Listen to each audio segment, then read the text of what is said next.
नमस्ते दोस्तों। आज के इस विश्लेषण में हम चर्चा करने वाले हैं एक बहुत ही खूबसूरत कहानी पर, जिसका नाम है द बेस्ट गिफ्ट।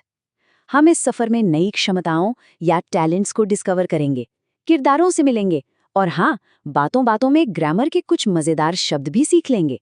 तो चलिए, बिना किसी देरी के शुरू करते हैं। तो सबसे पहले एक बड़ा ही बेसिक सा सवाल आता है दिमाग में, ये स्पेशल गिफ्ट आखिर होता क्या है। जब भी हम गिफ्ट शब्द सुनते हैं तो बस एक ही चीज दिमाग में आती है, चमकीने पेपर में पैक कोई खिलौना या चॉकलेट्स, है ना। लेकिन सोचिए जरा, क्या ये कोई ऐसी खास क्षमता या छिपा हुआ टैलेंट भी हो सकता है। चलिए इस खूबसूरत थॉट पर थोड़ा गौर करते हैं। हमारी इस कहानी का मेन हीरो है जिब। जिब को ना टॉय ब्रिक से नई नई चीजें जैसे बड़ी बड़ी इमारतें और टावर्स बनाना बहुत पसंद है। एक दिन उसके पिताजी उससे कहते हैं कि भाई, उसके पास तो चीजें बनाने का एक शानदार गिफ्ट है। लेकिन जिब थोड़ा कंफ्यूज हो जाता है। वो सोचता है, क्या मेरे पास बस एक ही गिफ्ट है। उसके पिताजी बहुत ही प्यारी बात बोलते हैं कि जब तक हम अलग अलग चीजें ट्राई नहीं करेंगे, तब तक हमें अपने बाकी गिफ्ट्स के बारे में कैसे पता चलेगा। बिल्कुल सही बात है। अच्छा, कहानी में आगे बढ़ने से पहले थोड़ा सा ध्यान जिब के नाम पर देते हैं। ग्रामर यानी व्याकरण की दुनिया में जब भी किसी व्यक्ति, जगह, जानवर या चीज का अपना कोई खास नाम होता है तो उसे हम कहते हैं प्रॉपर नाउन। और इसकी सबसे बड़ी पहचान क्या है? ये हमेशा एक बड़े अक्षर यानी कैपिटल लेटर से शुरू होता है। जैसे जिब का जे कैपिटल है ना, बिल्कुल सिंपल। अब इस पूरे सफर में हम कई नए दोस्तों और टीचर से मिलने वाले हैं, जैसे जिब, सुमी, कोचूनो, सेंसे शॉन और लेथ। अगर हम ध्यान से देखें तो इन सभी नामों में एक चीज बिल्कुल कॉमन है, ये सभी के सब प्रॉपर नाउन्स हैं। इन सब का पहला अक्षर बड़ा है, क्योंकि चाहे वो दोस्त हो या कोच, ये इनके अपने खास नाम है, इनकी अपनी एक पहचान है। तो अपने अंदर छिपे नए उपहार ढूंढने के लिए जिब तय करता है कि वो अलग अलग चीजें जरूर ट्राई करेगा। सबसे पहले वो स्कूल के क्रिकेट क्लब को ज्वाइन करता है। वहां वो बैट से बॉल को मारना और बॉलिंग करना सीखता है। और पता है, जब जिब जोर से बॉल को हिट करता है तो कोच ऊनो एकदम चौंक जाते हैं। वो जिब की खूब तारीफ करते हैं और कहते हैं कि वो एक बेहतरीन बैटर है, यानी स्पोर्ट्स उसका एक नया गिफ्ट है। क्रिकेट के बाद जिब अपनी दोस्त सुमी के साथ पहुंच जाता है कराटे क्लास।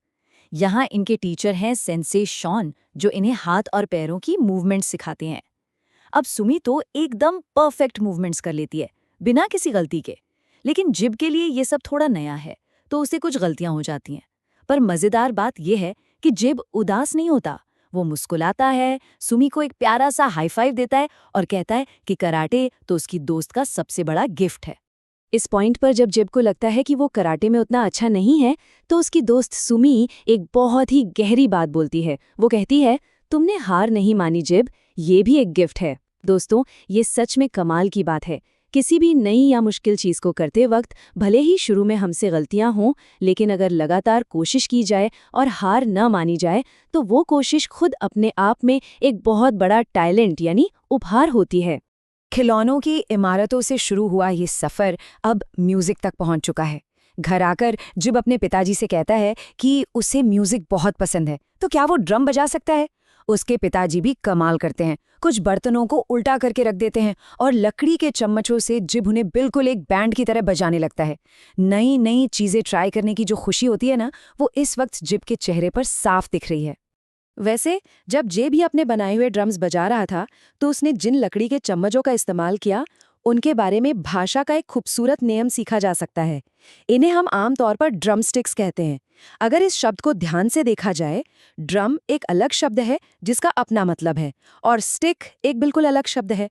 पर जब हम इन दोनों अलग अलग शब्दों को जोड़ देते हैं तो एक नया शब्द बनता है, ड्रम स्टिक। ऐसे शब्दों को हम कहते हैं कंपाउंड वर्ड। बड़ा ही आसान तरीका है नए शब्द बनाने का, है ना।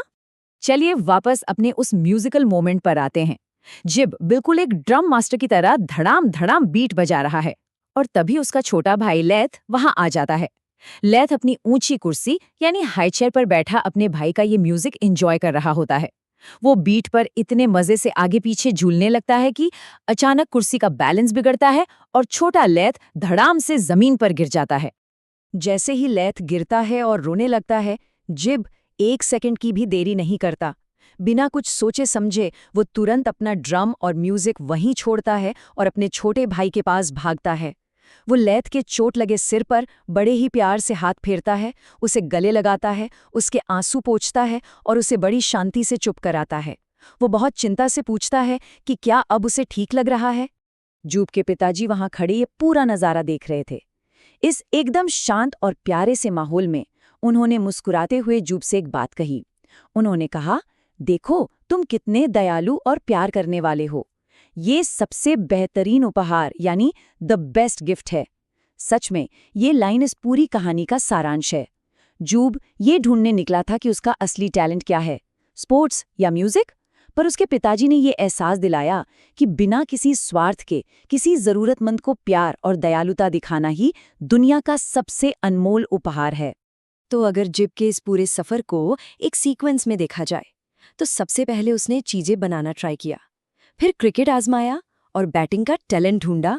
तीसरा कदम था कराटे क्लास, जहां उसने हार न मानने की हिम्मत दिखाई। चौथे कदम पर म्यूजिक से अपना आनंद ढूंढा और आखिरी और सबसे अहम कदम रहा दयालुता दिखाना। इस पूरे सफर से ये क्लियर हो जाता है कि जब हम लगातार नए अनुभव लेते हैं तभी हमें अपने सबसे महान टैलेंट और असली गिफ्ट्स का एहसास होता है। इस एक्सप्लेनर के आखिरी पड़ाव पर आइए इस एक अहम सवाल पर विचार करते हैं। आज के इस दौर में हम सब दयालुता यानी इस बेस्ट गिफ्ट का अभ्यास कैसे कर सकते हैं? चाहे किसी उदास चेहरे पर मुस्कुराहट लाना हो या किसी रोते हुए बच्चे को गले लगाना हो।